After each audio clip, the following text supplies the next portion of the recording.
Hi everybody, it's Susan from Sunrise Quilt Studio. Today I'm working on my tea party quilt, and I've got the sashing done, I've got the outer border done, and now I'm working on the blocks. So I'll be concentrating a lot on the applique and the background quilting, and I'll show you what I'm doing with all of that. Okay,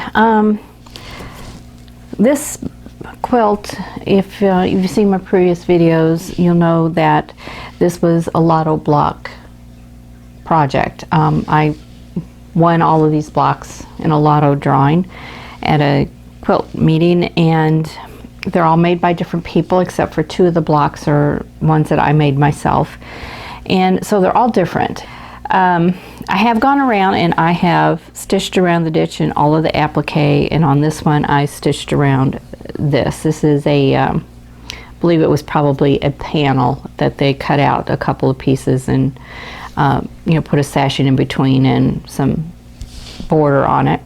But I do think for the backgrounds, on all the blocks that have a lot of background, I will probably do the same design in each one of those to kind of bring some unity to the quilt. And for the blocks like this that don't go at all with what else is going on in the quilt, I'm just going to have to quilt those individually. So that's my plan for now. Okay, I am going to do a voiceover because my air conditioner kicked on and things were really loud.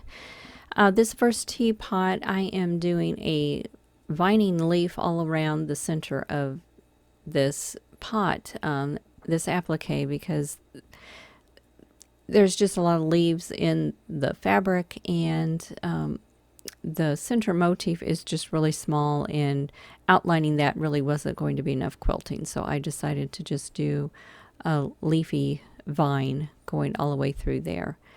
Now I decided to do some diagonal quilting instead of crosshatch. When I got done with this block, I really liked the way that looked. I thought it gave some motion to the quilt, so I just kind of left it that way.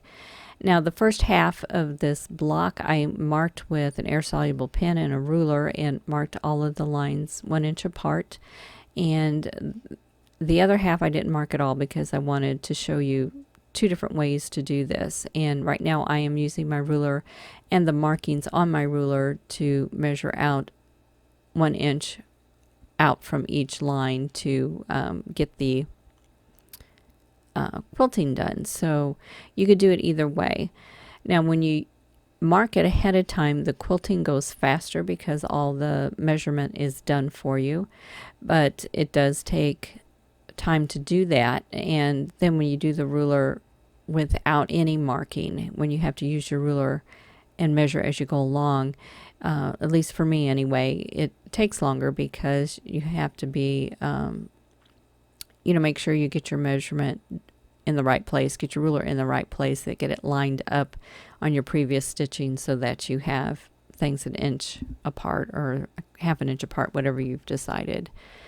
And you can do it either way though, and I don't know that one is faster than the other overall, so just do whatever seems to work for you.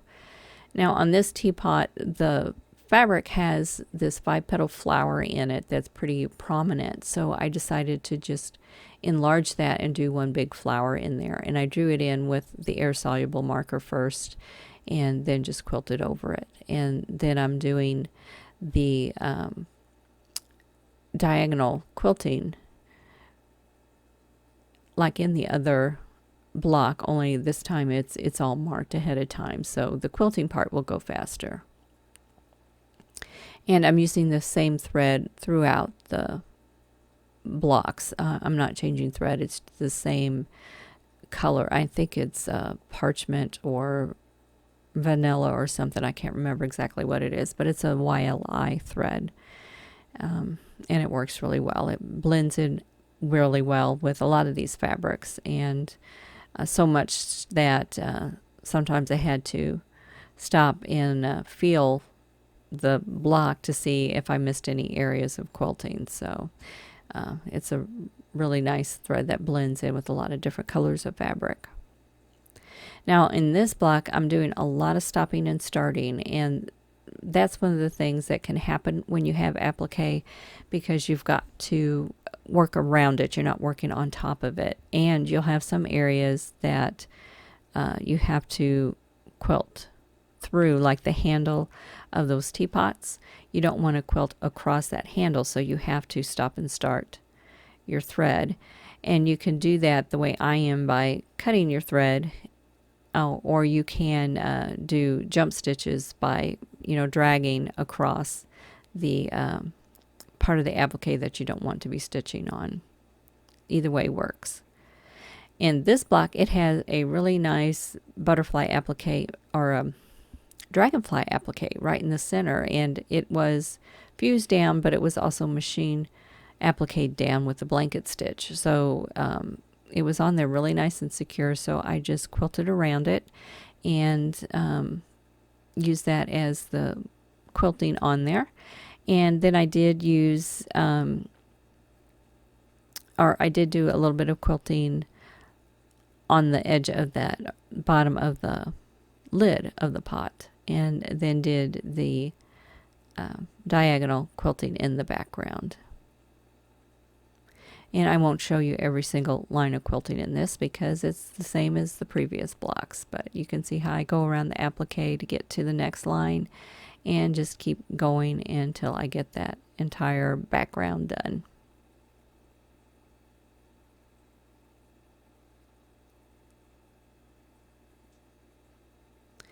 And this ruler is made by Rob's Rulers, and it is 3 inches wide by 12 inches long, and it's marked for a 1/2 inch hopping foot, which is what I have, and also for a 3/4 inch hopping foot. So if you have a machine that has the larger hopping foot on it, this ruler would work, or any other ruler that is similar to that.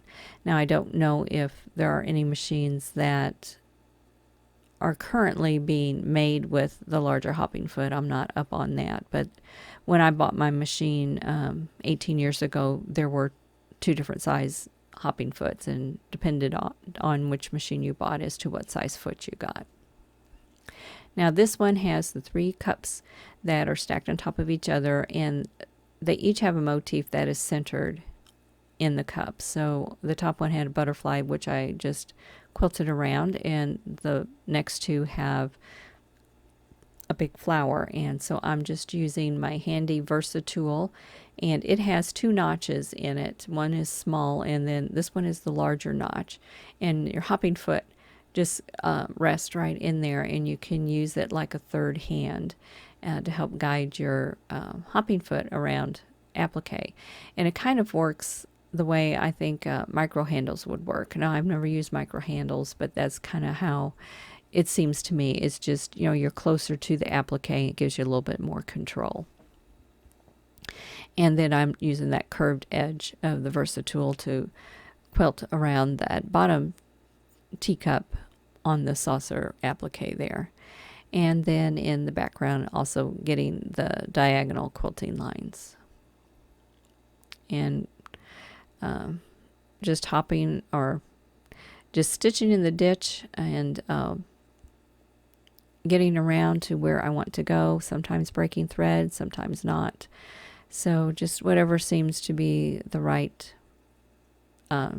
choice at the time.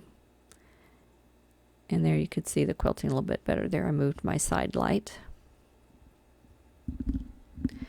And on this block, I'm doing things a little bit different. This little salmon colored piece here is like a tablecloth or a table scarf that goes over a shelf. And so I decided to do some vertical lines in that between the scallops, just to kind of emphasize the scallop and get that quilted down really nicely. Now on the top, I'm going to do the diagonal lines, because that would be like a wall that you would be seeing. And so I just went ahead and did the same quilting design that I did in the rest of the blocks. But at the bottom, I decided to do some horizontal lines with short vertical lines in them to kind of make it look like either long tiles or wooden floor, like floor planks. So it gave it a little bit of a different texture. And I've got those little short lines spaced out so that they're not meeting, so it doesn't look like a tic-tac-toe or anything like that. So it does look like grout in tile, or just the separations of boards in a floor. And in this block, I decided to do vertical lines in the upper part of the block. This one had a pattern fabric in the background there, and it kind of reminded me of wallpaper. So I did some vertical lines there, and working around the applique, and those lines are also spaced an inch apart, and I pre-marked those with a ruler and water soluble or an air soluble pen. So the quilting part goes a little bit faster that way. And then in the bottom part, I'm following the shape of that doily there. It's, a half circle. So I'm doing curved lines in the bottom part of that block to just copy what's going on there. So this is my largest circle. It's a 7-inch circle star template. And that's by Linda's Electric Quilters. And then I'll switch over to a different size ruler here in a minute. I have a couple of different sizes. I have 4 different circle templates, and I just use them for whatever, whichever one is going to give me the curve that I want. And then I have that Versatool that also has curves on it, and it has a convex and a concave curve on it. So those help. And I have an arch ruler. So all of those different rulers can give me the type of curve that I want. And I'm going in and getting those curves quilted in between those cups there so it looks continuous. Now, you notice I was able to lift up that applique there. That applique was not sewn down. It was just fused down, and it's fused on top of a polyester doily.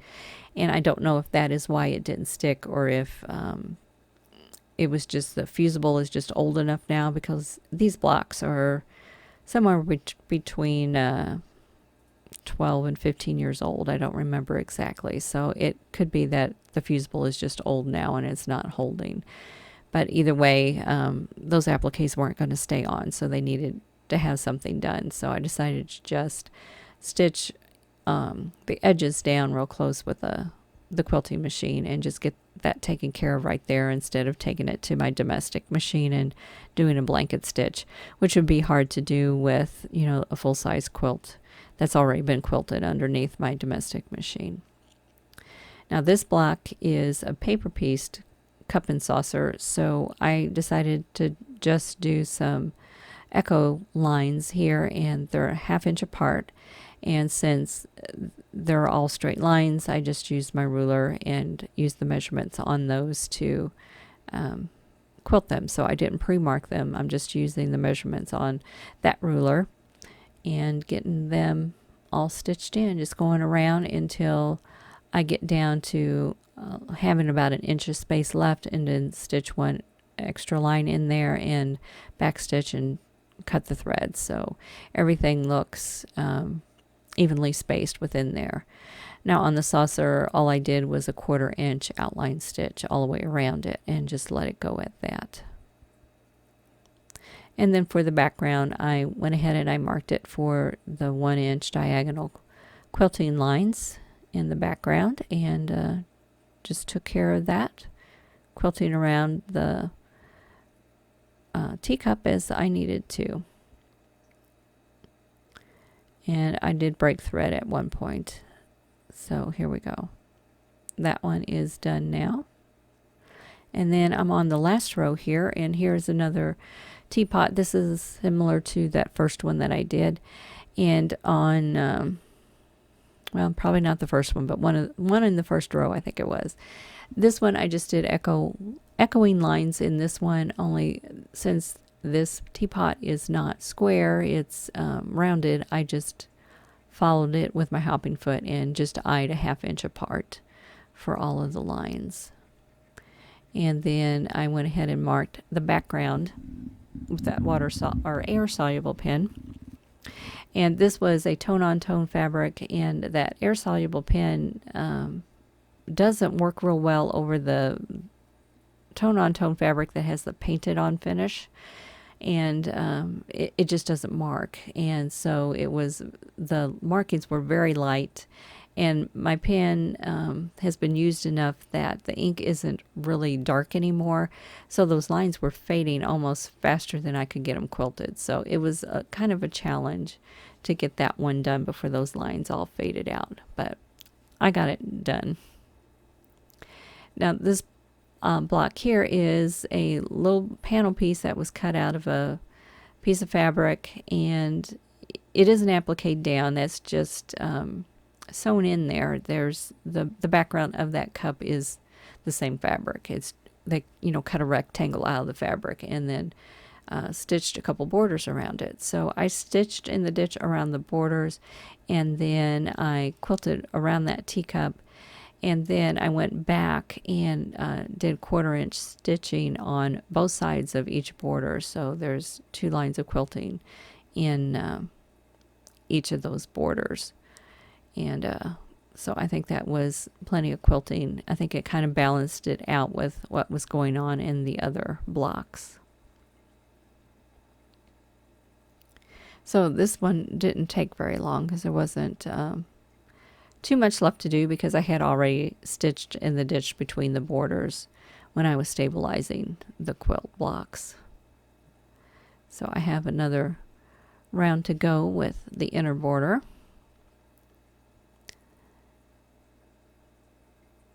And overall, it really didn't take a whole lot of time to quilt the body of this quilt. The only thing is I had to keep stopping because I was having a lot of back pain this week, and I could only quilt about an hour at a time, and then I needed to take a break. So it took me about 2 days to get through just the blocks, and then it took me 2 days to do the borders and the sashing. So it took me a little bit more time to do this quilt than probably normally would have done. And this teapot has a large floral motif in the center, so I quilted around that on the outside. And then since that motif is so large, I decided to go in and quilt around some of the inner petals just to give it a little bit more quilting and make it a little bit more secure. And that Versatool is pretty handy. Sometimes I had to stop and look and see where I was because that thread was blending in really well with that motif in there, and I had to pull that tool away to see exactly where I was. And then I decided to quilt along the bottom edge of that pot rim down there with the foot of the teapot to give that a little extra quilting, mostly so that it just doesn't pop up. And then the background also got the diagonal lines in it. Now, one thing you can do if you want to do diagonal lines, but you feel like it may not be enough quilting, is you could still do them diagonal. You could just put them closer together. You could put them 3/4 of an inch apart, 1/2 an inch apart, 1/4 inch apart, whatever you want to do. Or you can do 2 lines 1/4 inch apart and then go out 1/2 inch, and then do 2 more lines of quilting that are 1/4 inch apart. So it gives it like the piano key that you can do on your borders. You can do that and give it a little bit of a different look. So there are different ways to do that. Now on this teapot, in the body of it, I did a flower with a couple of leaves, and then on the lid and the spout, I did a daisy, just to kind of fill in that space. I really didn't want to echo it. I wanted to kind of copy what I was doing in the main part of that applique. So they're just narrow little petals, and then a little half circle in the center of those, and give it kind of a daisy look. And then in the background of this one, I decided to do horizontal lines 1 inch apart. And on this one, I didn't pre-mark them. I just used the markings on my ruler and just followed that and got those lines all quilted in. Now this ruler I've had for quite a while, and you can see I've got a big chunk out of the corner there, and that's because I hit it with my hopping foot once. So I have to be really careful when I use that side of the ruler and not get the hopping foot too close to that edge, because it'll just, hopping foot will slide underneath that and throw off the quilting that I'm doing. So it's one thing I've just had to learn to work with. Though I probably do need to replace that ruler with something about the same size. I really like the 3-inch width. I have one that is 5 inches wide, but it's a little bit wide for my hands. So I would like to, if I replace that, I would look for another 3-inch wide ruler. So in the bottom part of this block, I decided to do vertical lines. And this piece of lace that is on there is sewn at the top, but it's not at the bottom. So I'm pulling that back so that I don't quilt over it. And because I want those lines of quilting to go underneath that lace and not be quilting it on top of the lace. I want that edge to still be free. So you can also just pull it back and pin it with some straight pins if you want, or I do it the way I'm doing it and just pull it back as you go. And that takes care of that block. And I believe that is the last block.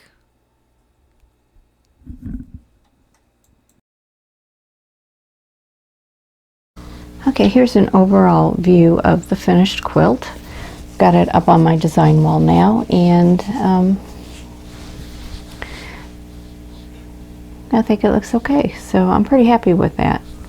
I debated over the background, and instead of doing just the diagonal lines, doing a cross hatching, but I kind of like this look, so I think I'm going to just leave it at that.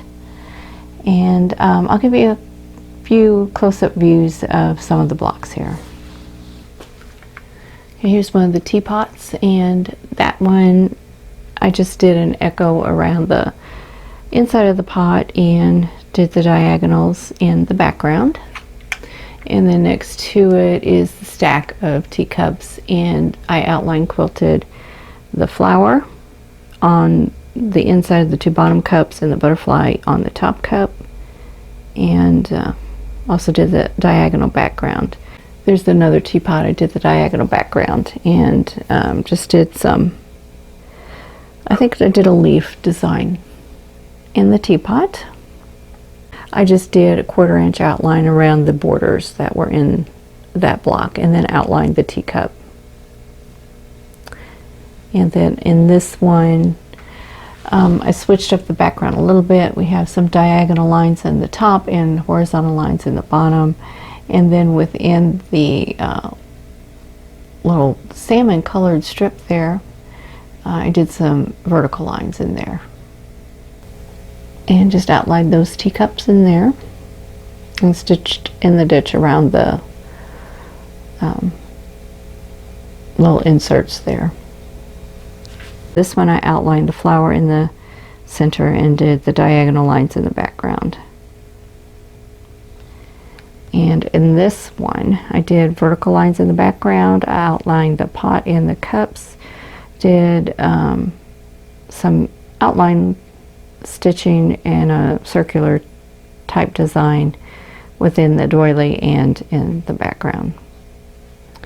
And then here is another teapot. I quilted a floral design in the center of that pot and did diagonal backgrounds. The one below it, I outlined the dragonfly and did the diagonal line background. And this one I did an echo within the cup and the diagonal background. And in this one, I did another flower in the center of the teapot, and I did a flower in the spout and the lid, horizontal lines in the background, and vertical lines down at the bottom, down there. And then here's the leaf design in the outer border and in the sashing. This border, I have some leaves and swirls in it. This is the one I was having trouble getting the rhythm of, so I switched over to doing just the leaves in the sashing. And then there is the outer border, which you can see the arches and the feathers pretty good, but it's a little bit harder to see the piano keys. But here you can see them better on this side.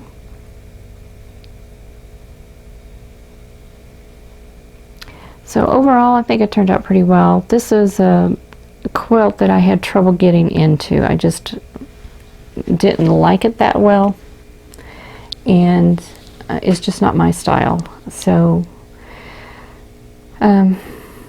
you know, I put off doing this one for, I don't know, 13 to 15 years. I can't remember exactly when I got these blocks. It was a long time ago. And I just didn't know what to do with them. So just set them aside, and you know, these last couple weeks was the time to do something with them. I still didn't like them that well, but I did get the quilt finished, so that's the important thing, is getting it done. So I hope you enjoyed this video on quilting the Tea Party quilt, and I hope you got something out of it. You found a new idea on how to quilt something with these kind of designs in it, how to do the borders and the sashing. Maybe gave you some new ideas for that. And if you like this video, don't forget to click the like button and subscribe if you haven't already. Click the notification bell so you'll be notified when the next video comes out. And in the meantime, I hope you're all staying safe and healthy, and I'll see you in the next video. Thanks for watching. For more quilting ideas, click on the video links. And to keep up with my latest projects, click on the subscribe button. I hope to see you again soon.